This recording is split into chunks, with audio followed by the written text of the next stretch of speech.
उसका आपने इलाज कर दिया, छोटे से बच्चे में ऑपरेशन कर दिया, 1 महीने के बच्चे में, 1 साल के ऑपरेशन में, तो उसकी पूरी लाइफ उसका क्या होगा? क्या वो नॉर्मल लाइफ जी पाएगा? क्या वो स्पोर्ट्स में खेल पाएगा, स्कूल कर पाएगा, नौकरी कर पाएगा, शादी और बच्चे कर पाएगा? ये हम सब जानना चाहते हैं, है ना? हमारे सब में बड़ा क्यूरियस होता है कि इतने छोटे बच्चे का ऑपरेशन तो करा दिया, आगे क्या होगा?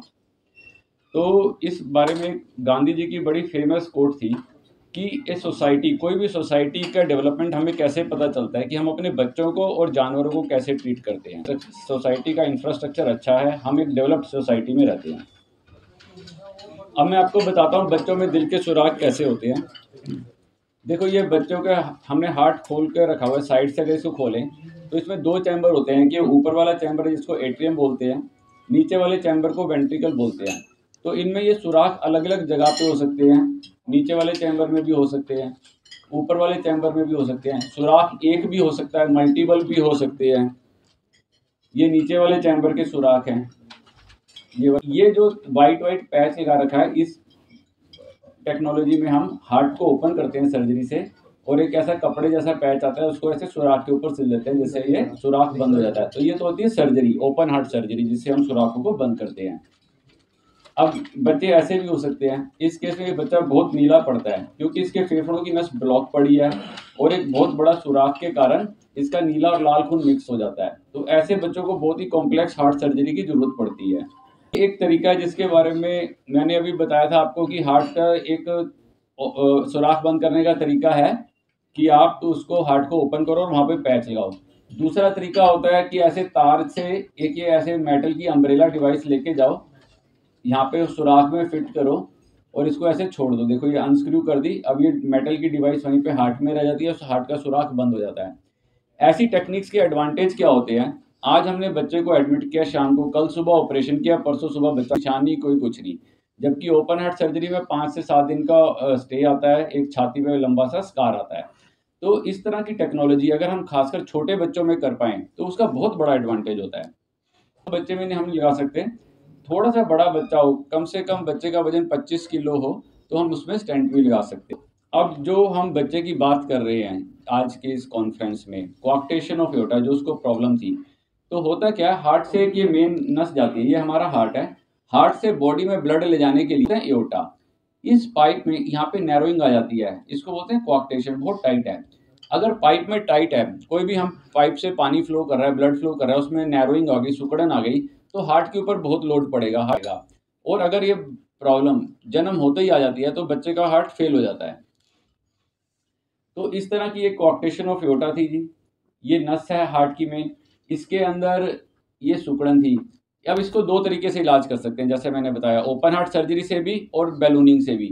तो ओपन हार्ट सर्जरी करके इस नस को हम खोल के उसके ऊपर एक पैच को भी सिल सकते हैं, जैसे यहाँ पे सिल के इसको खोला है, या फिर दूसरा एंजियोप्लास्टी भी कर सकते हैं। यहाँ से एक वायर लेके गए, उसके ऊपर एक बैलून डाला और उसके ऊपर हमने उस बैलून को खुला दिया, उससे नस को फोर्स से ओपन कर दिया, तो वो ओपन रह जाती है। इसके थोड़े से कॉम्प्लिकेशन भी हो सकते हैं।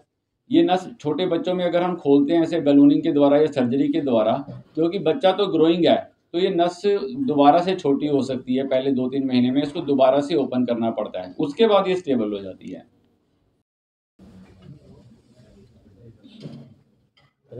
जी डॉक्टर साहब बताएंगे आज की जो प्रेस कॉन्फ्रेंस का मेन। जी, मैं डॉक्टर रजत गुप्ता हूँ, paediatric cardiologist, Fortis hospital Mohali में। पीडियाट्रिक कार्डियोलॉजिस्ट का काम होता है बच्चों के हार्ट डिफेक्ट्स को डायग्नोस करना और उनका इलाज करना। तो आज की हम प्रेस कॉन्फ्रेंस कर रहे हैं अपने एक स्पेशल केस के लिए। स्पेशल वो इसलिए है क्योंकि उसका बर्थ वेट बहुत कम था, 1.3 केजी प्रीटर्म था, और उसको एक बहुत क्रिटिकल हार्ट डिफेक्ट थी जिसको इलाज के बिना उसका सर्वाइवल पॉसिबल नहीं हो पाता। उसके लिए अच्छा हुआ कि बर्थ के बाद उसको जो सिम्टम्स आए, डॉक्टर्स ने उसको पहचान कर डायग्नोस कर लिया कि उसको क्रिटिकल हार्ट डिफेक्ट और उसे इमीडिएटली इलाज की ज़रूरत है। उसको लाइफ सेविंग मेडिसिन स्टार्ट की, यहाँ पे स्टेबल किया, फिर इतनी दूर चंडीगढ़ में हमारे पास फोर्टिस हॉस्पिटल मोहाली में शिफ्ट किया। वहाँ पे हमने उसको और स्टेबल किया क्योंकि ट्रैवल करते करते बच्चे की हालत थोड़ी सी और बिगड़ जाती है। फिर उसकी इमीडिएट एमरजेंसी बैलून एंजियोप्लास्टी हमने की। उसकी एक नस में सिकुड़न थी जिसको हमने बैलून एंजियोप्लास्टी से खोल दिया। नस में सिकुड़न के कारण बॉडी के नीचे वाले हिस्से में ब्लड नहीं जा पा रहा था और ऊपर वाले हिस्से के ऊपर एक्सेसिव लोड था, हार्ट के ऊपर भी लोड था, हार्ट फेल हो रहा था। नस को खोलते उसके सिम्टम्स इम्प्रूव हो गए। उसको हमने अगले 1 या 2 दिन में वेंटिलेटर से निकाला और 3-4 दिन में छुट्टी भी कर दी थी। अब इन चीज़ों में प्रॉब्लम क्या आती है, इतने छोटे बच्चे में जब हमने नस का ऐसा ऑपरेशन किया, तो नस की ग्रोथ थोड़ी स्लो होती है, बच्चे का ग्रोथ थोड़ा ज़्यादा होता है। तो रिलेटिव नस में दोबारा से 1 महीने के बाद सिकुड़न आई, उसको हमने दोबारा से एंजियोप्लास्टी की। इस बार क्योंकि हमें पहले से पता था बच्चा वैसी स्टेज पे नहीं पहुँच पाया जैसे वो पहले था। स्टेबल बच्चा था, हमें दिखाने आया, हमने देखा नस में थोड़ी-सी सिकुड़न दोबारा आ गई है, दोबारा एंजियोप्लास्टी की। अब वो बच्चा बिल्कुल ठीक है, अभी 4-5 मंथ्स का हो गया है, उसका वेट बहुत अच्छा गेन हो रहा है, वो बहुत प्लेफुल बच्चा है, बहुत सुंदर बच्चा है। तो इस कंजेनाइटल हार्ट डिफेक्ट्स की जागरूकता फैलाने के लिए, लोगों में अवेयरनेस फैलाने के लिए कि इनको टाइम पे डायग्नोस करना चाहिए और डायग्नोस करने के बाद टाइमली ट्रीटमेंट पॉसिबल है और हमारे इंडिया में अच्छे सेंटर्स हैं जहाँ पे बच्चे का इलाज हो सकता है और बहुत ही अच्छी क्वालिटी से हो सकता है। थर्ड थिंग, ऐसे बच्चों का इलाज करने के बाद आगे लाइफ बिल्कुल ठीक रहती है।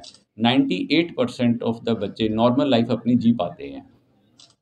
Thank you. डॉक्टर साहब क्या कहेंगे, क्या ऐसा कुछ रहता है इसमें, कोई जेनेटिक कोई ऐसा? बहुत कम केसेस में जेनेटिक भी रहता है, बिल्कुल रहता है, और बाकी जिनको हम बोलते हैं कि जेनेटिक नहीं है या इसका कारण नहीं पता, हो सकता है आगे चल के उनका भी कोई जेनेटिक एसोसिएशन निकल आए। बट एट प्रेजेंट 1 to 2% बीमारियां जो हैं जेनेटिक रहती हैं, बाकी 98% में हमें कारण नहीं मालूम होता है क्यों हुआ है। जैसे आपने बताया कि 2 बार इस बच्चे की सर्जरी की गई, 2 बार नाड़ी को काट कर ऐसा किया गया, क्या बच्चा जब ग्रोथ कर रहा है तो दोबारा से क्या ऐसा हो सकता है? फर्स्ट ईयर में देखो, बच्चा जब पैदा होता है 1 या 2 किलो का होता है, 2.5 किलो का होता है। जब 1 साल का पूरा हो जाता है तो उसका वजन 10 किलो होता है। उसके बाद ग्रोथ स्लो हो जाती है, तो पहले साल में ग्रोथ बहुत फास्ट होती है बच्चे की। तो पहले साल में नस की जो ग्रोथ है बच्चे की ग्रोथ से कई बार मैच नहीं कर पाती। तो ये प्रॉब्लम अगर रिपीट आती है तो जनरली फर्स्ट ईयर में ही आती है। तो एक आधी बार उसको हो चांस हो सकता है कि हमें दोबारा एंजियोप्लास्टी करनी पड़े। सर अब जम्मू में ओपीडी करनी है। प्लान है जी जम्मू में महीने में 1 बार ओपीडी करने का।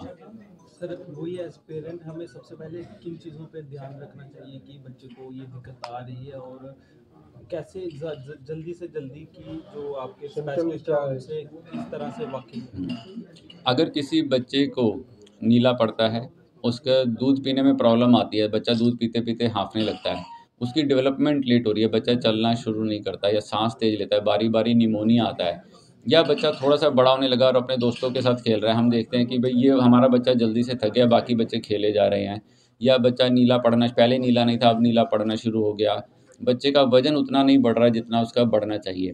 तो ये बड़े इनिशियल लक्षण हैं किसी भी बच्चे में हार्ट के डिफेक्ट होने के। इनको हमें पहचान के मतलब डॉक्टर से कंसल्ट करना चाहिए।